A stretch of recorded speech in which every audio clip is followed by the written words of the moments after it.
Okay, Kat, you can start to fade. That, of course, is Brian Wilson's great ode to solitude. We're going to do a show today. It's nominally about hermits. Although, I mean, that's a very loosely applied and poorly understood word. It's maybe more a show about solitude. Either way, we're going to do a show about something you're experiencing more of right now than usual, and also potentially less than usual. In other words, if you're at home right now with other people, maybe you're with them more than you're accustomed to being. So a little of both. You may feel like a hermit and like somebody who doesn't get a chance at solitude at all at the same time. Everything contains its own opposite.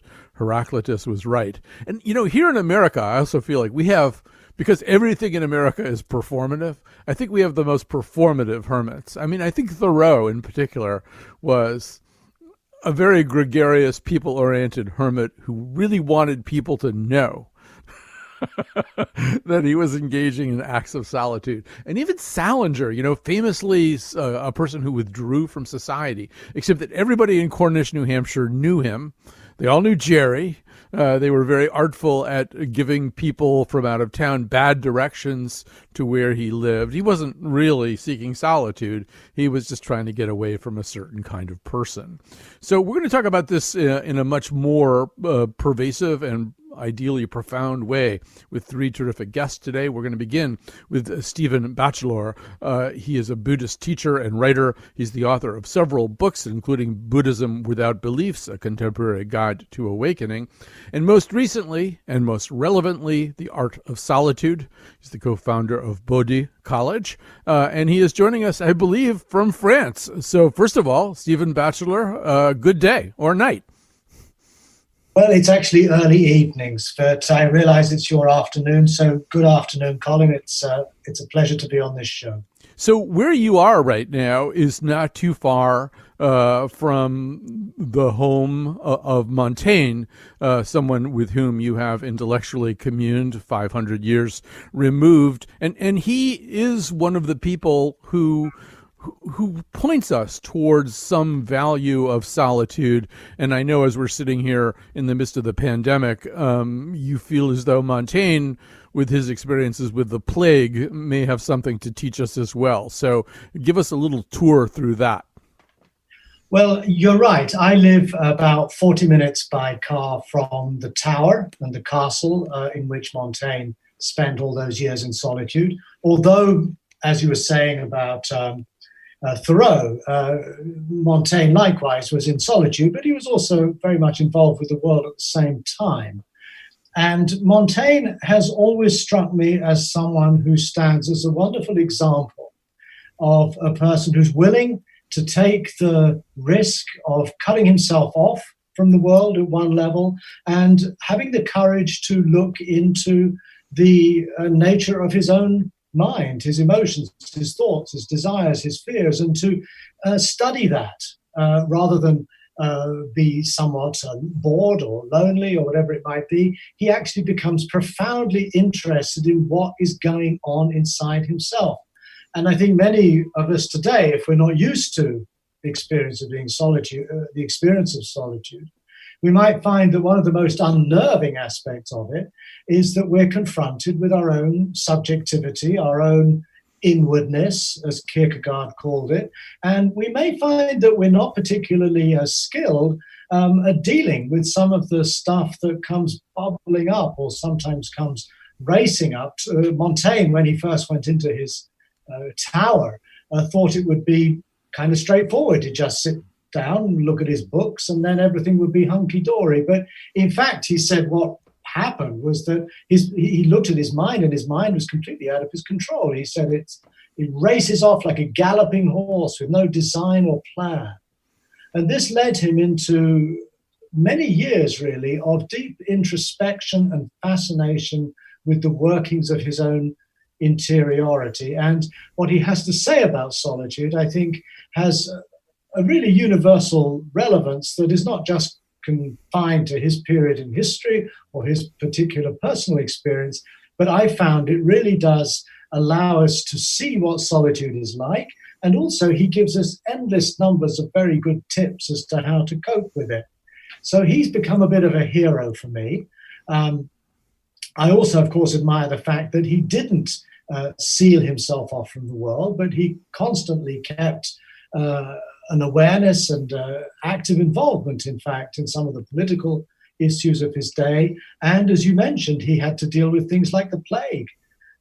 When the plague struck Bordeaux in 1585, a small city at the time, probably population less than 50,000 or so, 14,000 people died in a 6-month period, which kind of puts our coronavirus mortality rate into a different sort of perspective. Yes. Montaigne also fled. The plague surrounded his castle, and he went off for 6 months in a carriage with his wife and his daughter and some servants, no doubt, and had to cope with solitude. He didn't have to cope with solitude, had to cope with the plague. And I think the solitude he'd experienced wasn't something that sealed him off from the world. It actually allowed him a sort of personal stability and clarity of mind in which he was able to respond more appropriately, more immediately, more decisively perhaps, with the situation in which he found himself in this case surrounded by plague. He was also surrounded by war. He was right in the midst of the world's turmoil. And yet the solitude comes to be understood not as a separating yourself off from these things, but rather separating yourself off from the habits of your mind that are constantly preoccupying you, constantly sending you off on wild goose chases of fantasy and paranoia and so forth and so on. And in this respect, solitude becomes a means whereby to get to grips with who you are and to find a more stable and more honest way to encounter not only your own inner life, but also the life that's going on all around you. Right. If Montaigne had the awareness to bring a yoga mat up into his tower, he would have known that he was experiencing the monkey mind at first. Instead of the galloping horse. So at the beginning of your book, you quote Victor Hugo saying that solitude is hell. So bumping up against that, sort of, we have Sartre in No Exit saying hell is other people, which doesn't give us too many options to escape hell. Except that Sartre, when he clarifies that thought later, he says what he really means, and it's very close to something that you just said, Stephen. What he really means is that with other people present, you can't truly know yourself. You can't confront yourself because your idea of your own self is it incorporates the judgments other people have made about you and are making about you. That's the problem with other people. So presumably the first person you meet in solitude, the first presence you encounter is yourself. Is that a fair statement that's who you're alone with for the first time? Yes, indeed it is. And of course, it's not, solitude is not a special condition of certain hermits and others who decide to separate themselves from the world. Solitude is the condition in which we are born and the condition in which we spend a lot of our life anyway, whatever we're doing. There's always a part of ourselves, even in the midst of a busy meeting, even as we're listening to this radio show, perhaps, in which you're paying attention to what's going on all around you, but there's a part of you that somehow takes a certain distance, that observes yourself observing what's going on, that is self-reflective, self-aware. And as long as there's other stuff going on around you, you can kind of manage that quite well. But when you are suddenly removed from all of these inputs and stimuli, all these other people and so on, you become much more acutely aware of your inner stuff, as it were, your inner life. And it's at that point that you do begin to realize that so much of who you think you are is very often constituted of the voices of your parents or your teachers or other figures you admire, who are kind of running a sort of a background commentary that constitutes in many ways what you tell yourself about yourself. And so I think what Montaigne and others have found is that actual solitude, provides us an opportunity to begin to tease apart those voices which are really the internalized voices of others, and to begin to identify those that inner quiet voice that is really the voice of your own soul, we might say, that is finding itself. Keats, in his poetry, talks of the experience of solitude as being dialogical. It's you talking to yourself, you thinking your thoughts. It's not just a one-dimensional state at all. It always consists of a certain kind of voice. And that voice you begin over time to refine. And as a writer, and as an artist perhaps, I think we find that it's in solitude that we begin to discover our own voice, our own way of seeing the world, that's less and less inflected by the opinions and the views of our society and of others who have been a great influence on us. It really is amazing how much, how often, how consistently among creative people this just keeps coming up. You write a lot about painters, about Vermeer and about Agnes Martin. But yes, it's in Keats. Obviously, it's in Wordsworth, of whom you appear to be very fond of it. The world is too much with us. There is this kind of notion that if you are going to get to anything true, whether it's an apprehension of true beauty or an apprehension of yourself or something, you are somehow or other going to have to approach the state that you're talking about right now, Stephen, right? This notion of somehow or other cutting off some of those other ties and silencing some of those other voices. Yes, I think that's absolutely right. And I think this has been what monasteries and other such institutions have served in the past. It's an opportunity to have a place, a safe place, where you can retreat, where you can enter into a more contemplative dialogue with who you are. And again, I think it's important not to restrict this to monks and hermits and so forth, for which it is perhaps best known, but also to recognize that many of our greatest philosophers, more recently, one would think perhaps of Nietzsche, of Kierkegaard, of Heidegger, all of whom, and Wittgenstein, all of whom spent deliberate periods of time very much by themselves and on their own. But also artists. I feel that the artist in his or her studio is in a very, very solitary space. My brother's an artist working in London. He's not particularly interested in meditation and things like that, but he very much resonates with the discourse on solitude, that he finds himself struggling with his work in an environment where he's entirely alone, and yet that aloneness allows him to enter into a much deeper and richer dialogue with his paintings and with his sculptures that he's refining and creating there in the world. And Agnes Martin talks of how she paints with her back to the world. In other words, there's something about the solitude of the artist's studio, of the writer's retreat, of the monk's cell, that enables another kind of discourse to begin to emerge. You know, you've done so much more in the way of this than I have, but one of my kind of minor experiences of this happened, oddly enough, about 200 kilometers west of where you are right now. I went on a solo bicycle trip that started up around Sarlat and Suiak and then south and ended in Cahors. And I was alone. And I mean, I stopped at inns, to stay for the night, but my French is bad. And I just was increasingly aware that I was alone. I was alone out on the road, and I was frequently lonely, which I had not expected to be. But at the end of it all, I turned in my bicycle that I'd rented from this tour company in Cahors, and as you probably know, there's a kind of famous bridge in Cahors, the Pont de Valentre, and I walked out on it, and I started to cry, like really cry, and it was about the beauty that I'd experienced. And all just suddenly, these days and days and days of being in this incredible countryside with these incredible natural splendors.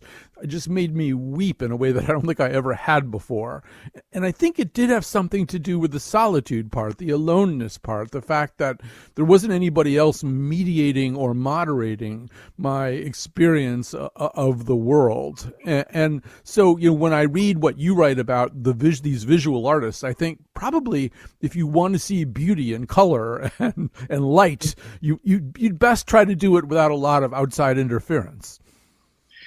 I think that's absolutely right. And it's also something reported by people who go on meditation retreats, and they spend, let's say, a week in silent meditation. And very often, after a couple of days, when the mind begins to sort of quieten down, you're not talking to people, so there's no inputs, all that sort of dies down too. And often it's rather surprising that suddenly the world appears to you more radiant, the colors appear more bright, the sounds appear more sharp and distinct, and very often people do feel these strong aesthetic experiences that brings them to the edge of tears. There's something profoundly moving about letting the mind quieten down, letting go of all of the inputs from our devices and our media and our friends and our family. And we begin to realize that all of that noise is actually something that serves as a kind of an anesthetic. It actually dulls the senses.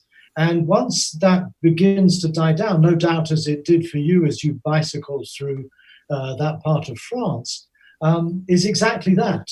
But when the mind begins to quieten down, when things begin to still, it's not just a negative experience of having somehow lost something, chatter, but in the loss of that chatter, there is allowed the capacity for the senses to be profoundly enriched and sharpened.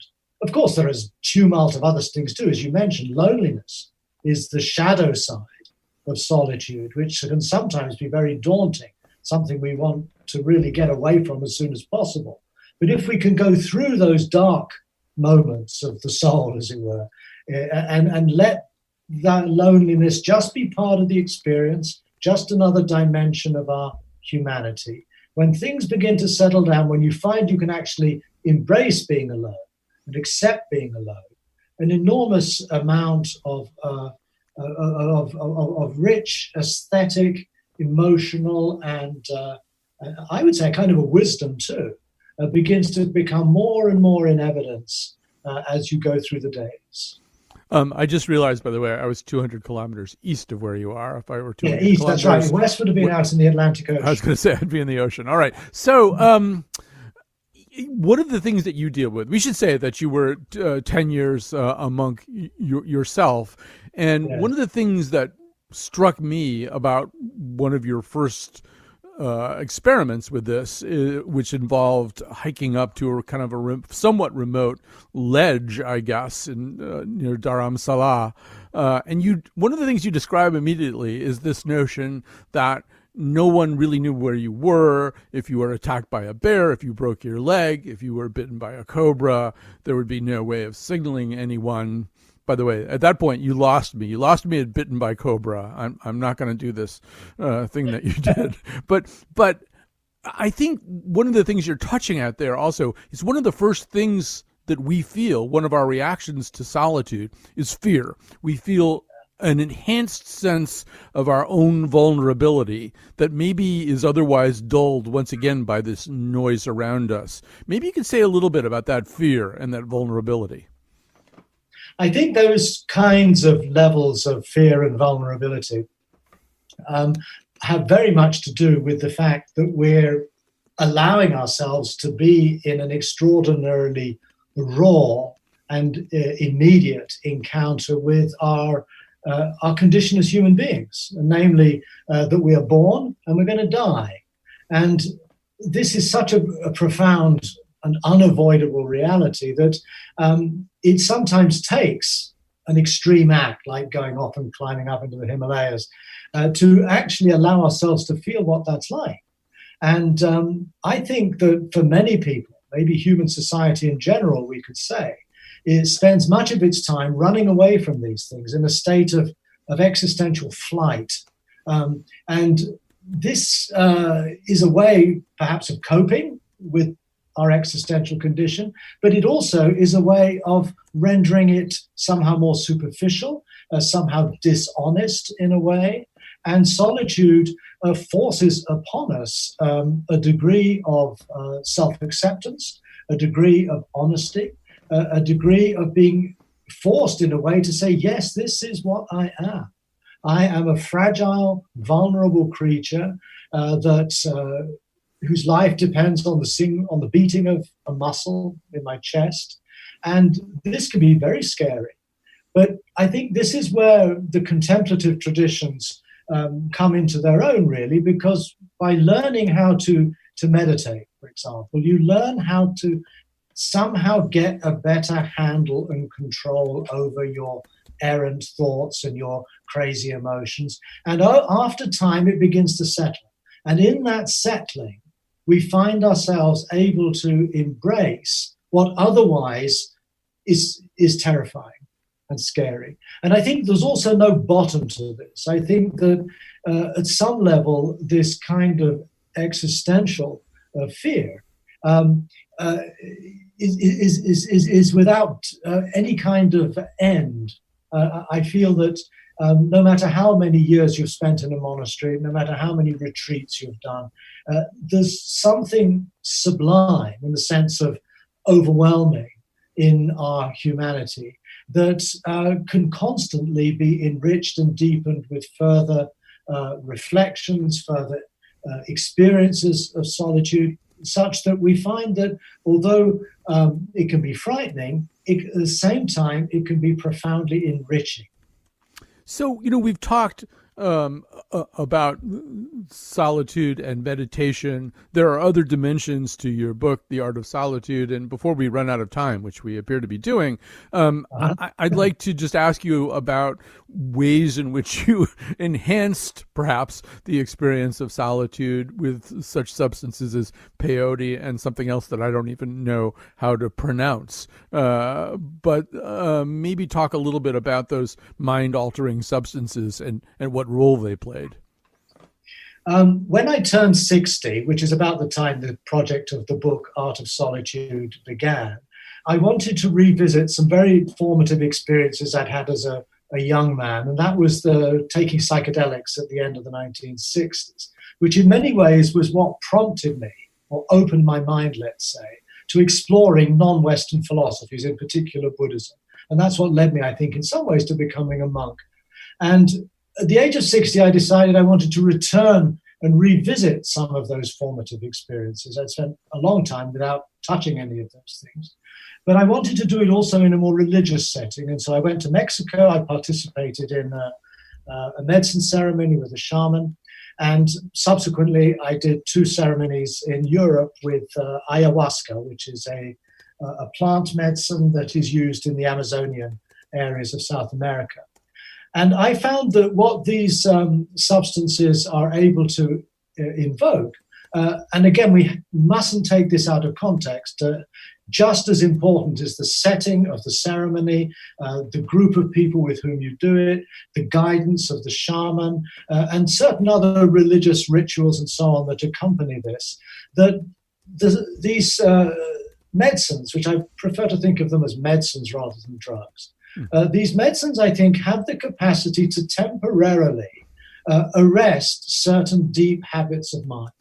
And if one has already some kind of contemplative practice, I think these experiences can be used to take a very deep and a very radical look at who you are, at where your life is at, of what your life has been.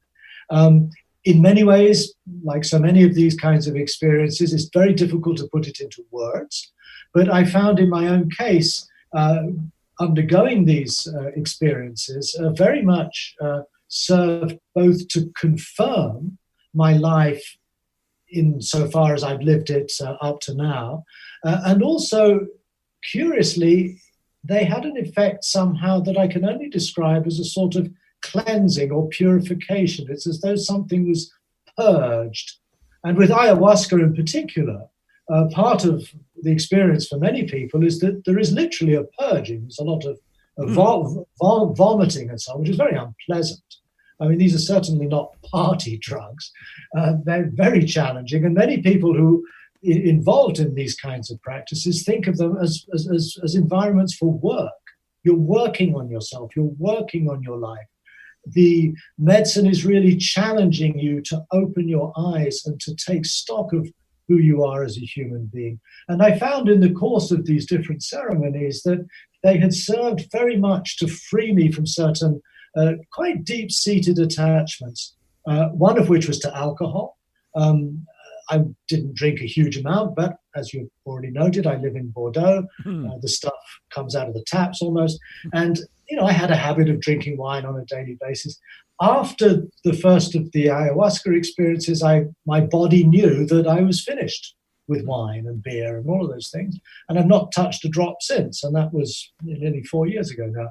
So that's one very concrete consequence of these experiences. The other was that I also found that I had to look very honestly at my relationship with Buddhism, the religion that I had, in a sense, converted to when I was 19 or 20 years old, and in which I think I had also become somehow attached and stuck and dependent on that.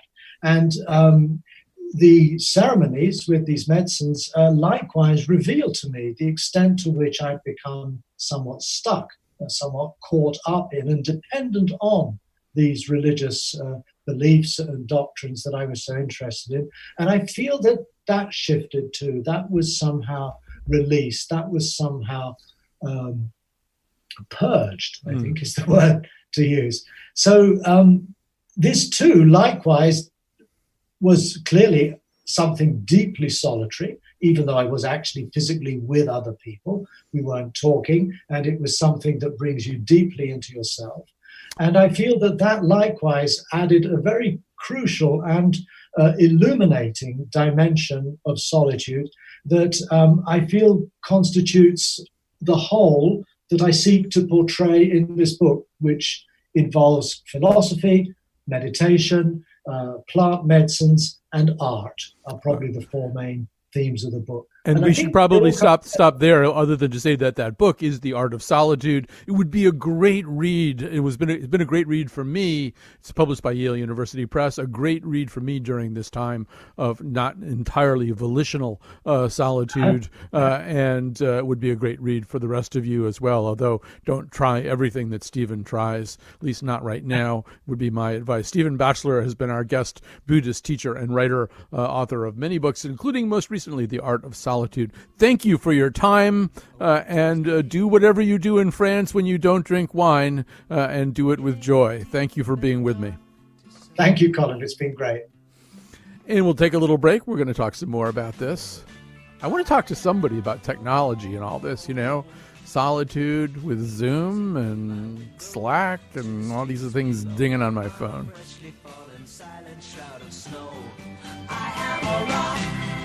I have an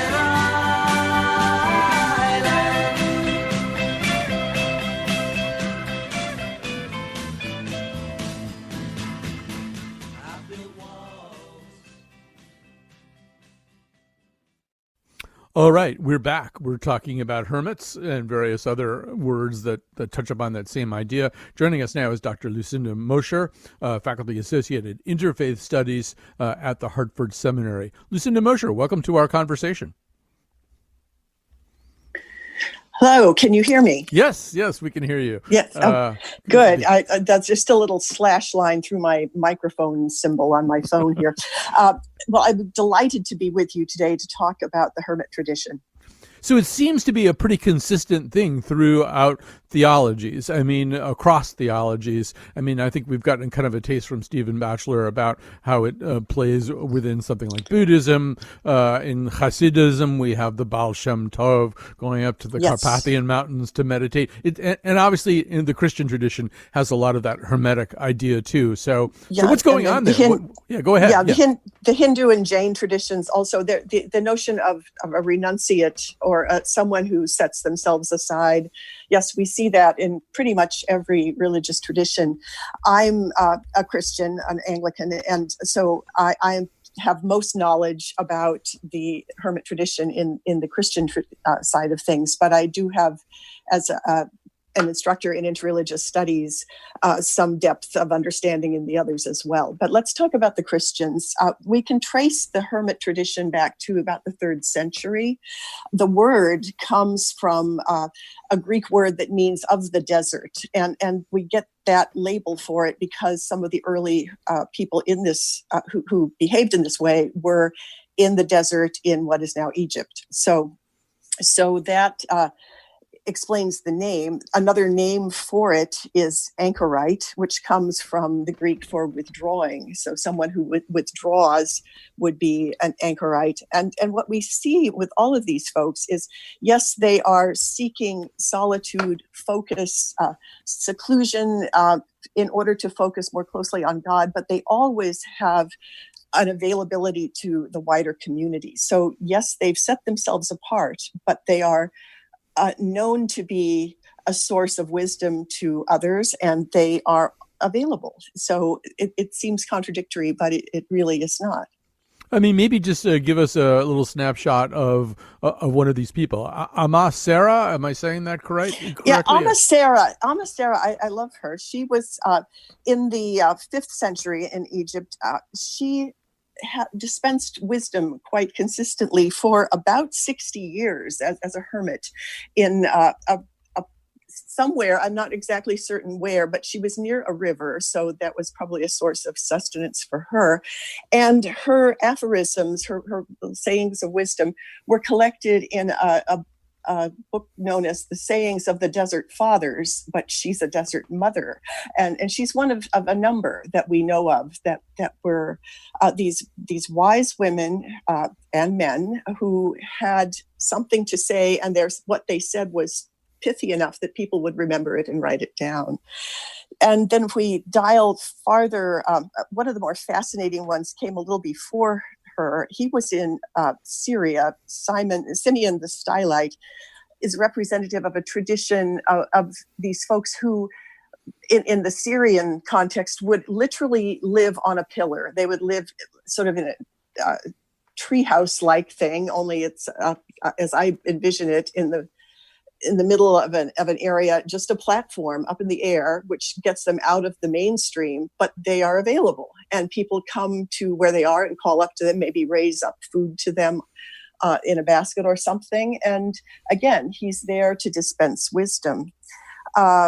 Farther, much more recent, comparatively, in the 1300s, 1400s, we have Julian of Norwich, who's is called an anchorite rather than a hermit. But again, the words have similar meanings. And she lived through the bubonic plague. I think she's particularly relevant to our current situation because she knew devastating illness as a child. The bubonic plague went through Norwich, England, and she survived that. Later on, in her 30s, she had some sort of a devastating illness with a tremendously high fever, and in this illness saw many visions of Jesus in his passion. So when she recovered from this illness some days later, she wrote down her visions, and this became the first book the first book by a woman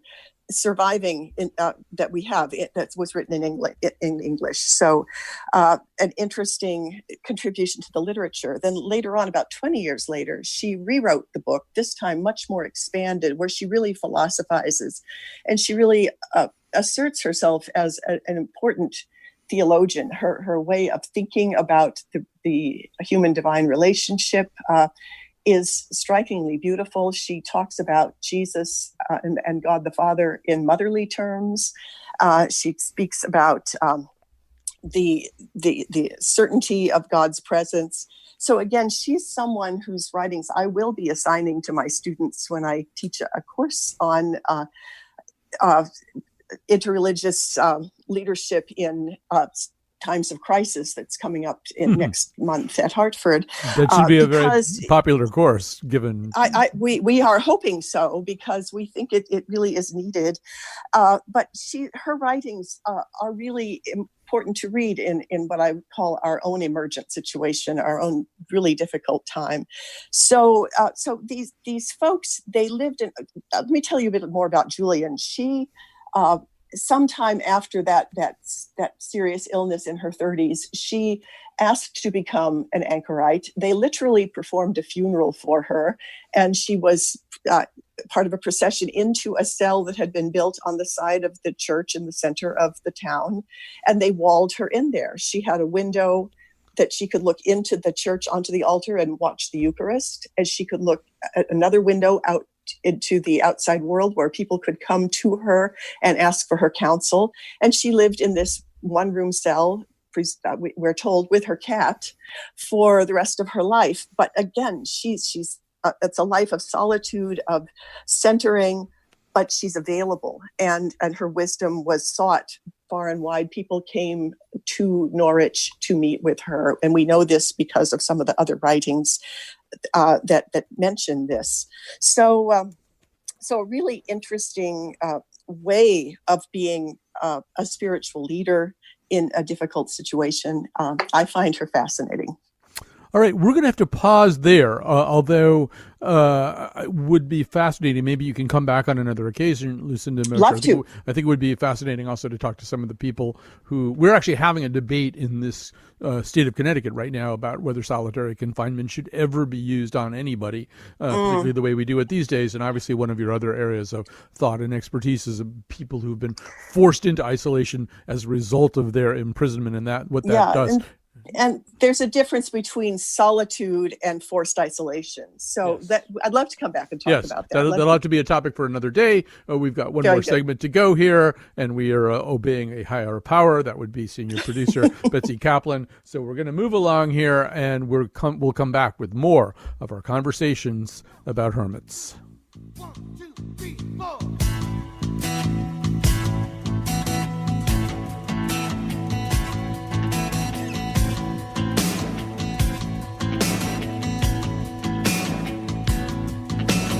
Solitude stands by the window. She turns her head as I walk in the room. I can see by her eyes she's been waiting, standing in the slant of the late afternoon. Time for some quick thank yous and credits. First of all, Kat Pastor is, as usual, in the studio, making everything hum in a good way, and is the person who makes it possible for the rest of us to work remotely. Our gratitude knows no bounds. Our senior producer, Betsy Kaplan, is the person who put this show together.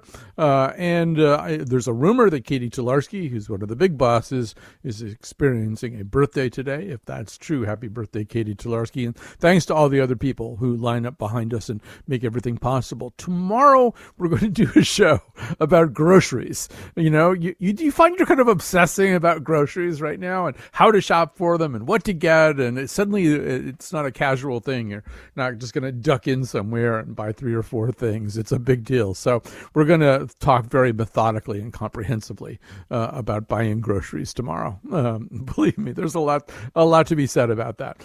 We are going to continue now with our conversation about hermits. Joining us now is Karen Carper-Fredette, a cloistered nun for 30 years and has lived as a hermit for 6 years in a cabin in West Virginia, the author of several books, including Consider the Ravens on Contemporary Hermit Life. She and her husband, Paul, co-author a quarterly newsletter for hermits called Raven's Bread. Welcome to this conversation, Karen. Well, thank you. You can hear me? We can hear you. I mean, in fact, let's start there, okay? Because everybody who's been on this show today, 3 people with a lot of experience with this notion of solitude and the potential for spiritual gain through solitude. Everybody who's done this today has been on by Zoom. and yes. I've got things beeping at me and clicking at me all day long in a way that, a 3rd century stylite wouldn't have had to worry about very much. So obviously you use technology to get the word out, but what's your relationship as someone who does consciously embrace solitude? What's your relationship with modern technology like?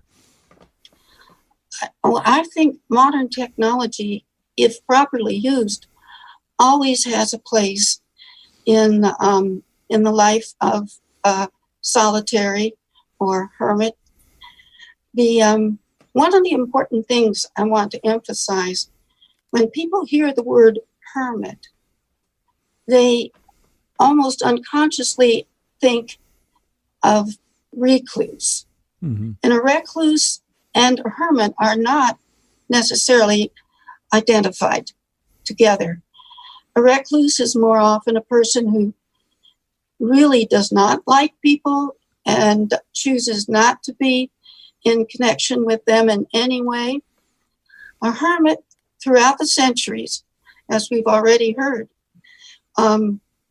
is available to people, in part for spiritual counsel. The hermits would, when the villagers needed to bring in the harvest and every hand was needed, the hermits would come out and help, and then would be given a portion.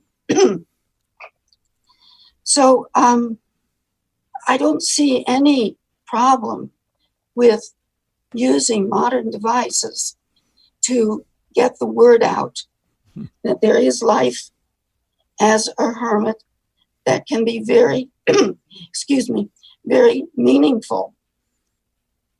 So, one of the things that Lucinda was talking about is that notion of that you just talked about too, about that notion. The hermit is often seeking something. The hermit is often seeking wisdom or a purer encounter with self or a purer encounter with God. But one of the things that gets reported over and over again by people who have that experience is often that they arrive more at questions than answers. And there's to me, a kind of an interesting paradox between that notion of people seeking out the hermit for wisdom, that Julian of Norwich would be lying in her sickbed dispensing wisdom and answering questions. Is it necessarily the case that hermits are going to have pearls of wisdom that they can drop in eager hands, or are hermits often in purer contact with uncertainty and questions that kind of live and breathe on their own? Well, I can speak from my own experience that once I began living hermit life alone in this cabin in West Virginia, after 30 years enclosed in a monastery, I was overwhelmed with questions. I didn't know how to deal with the real world. And gradually the experience of it, I learned because I had to learn. I had, and I was the only one around to teach myself, other than the Spirit of God, which had led me to find a new lifestyle at that point. One vivid moment, I was stacking the wood for the wood stove, and I turned and I saw a copperhead draped over the wood. I was about to move. And my first thought was, well, I'll leave and it will leave, and then I can come back, but I didn't know where it would go. And there was no one to deal with this but myself and the Spirit of God. So I did something I'm not entirely proud of, but seemed necessary at the time. I got my double-headed axe and killed the copperhead. But what it taught me was that when you have no one to lean on but yourself, you will find the strength.